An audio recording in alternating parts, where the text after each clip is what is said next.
Hello అండి, అందరికీ welcome back to my channel. నేను మీ అనుని. అందరు ఎలా ఉన్నారు? బాగున్నారా? అందరు బాగుండాలి, అందులో నేను ఉండాలి. ఇవాళ మన రెసిపీ వచ్చేసి టమాటా పుదీనా పచ్చడి అండి.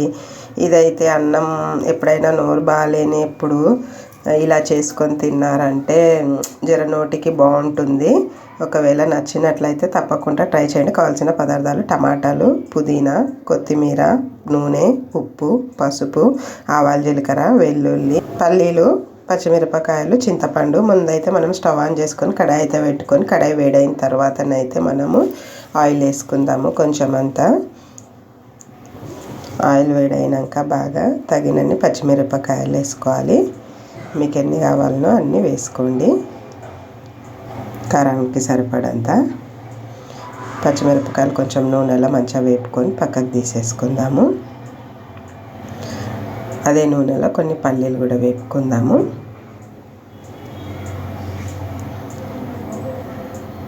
పల్లీలు కూడా అంత మంచిగా అయిపోయాక దీన్ని కూడా మనం ఒక గిన్నెలోకి తీసేసుకుందాము. కొంచెం వెల్లుల్లి అందులో వేసుకోవాలి. నూనెలో మనం సన్నగా కట్ చేసి పెట్టుకున్న టమాటాలు వేసుకోవాలి. ఎక్కువగా పుదీనా వేసుకోవాలి, ఎందుకంటే ఇది పుదీనా టమాటా పచ్చడి కాబట్టి కొంచెం పుదీనా ఎక్కువ పడుతుంది, బాగుంటుంది టేస్ట్ అయితే.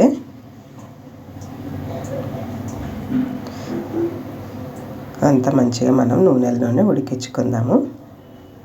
చూడండి, అంత మంచిగా దగ్గరికి అయిపోతుంది. టమాటా కూడా ఉడికిపోయింది కదా.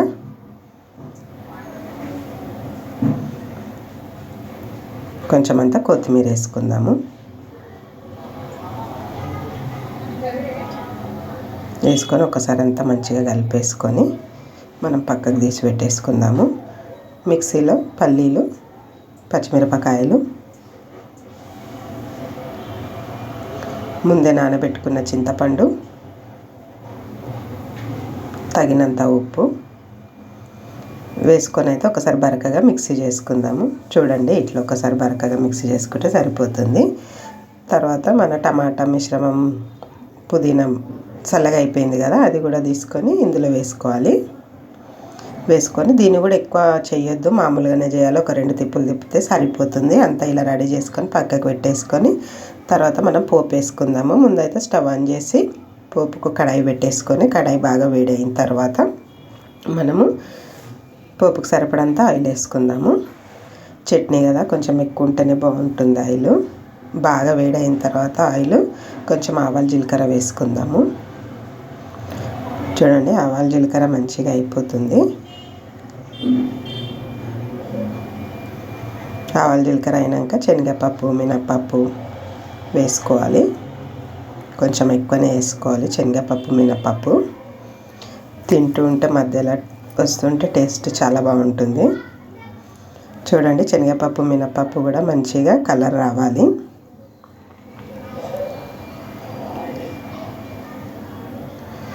మంచిగా కలర్ వచ్చిన తర్వాత తగినంత పసుపు వేసుకుందాము. కొంచెం అంతా కరివేపాకు వేసుకోవాలి.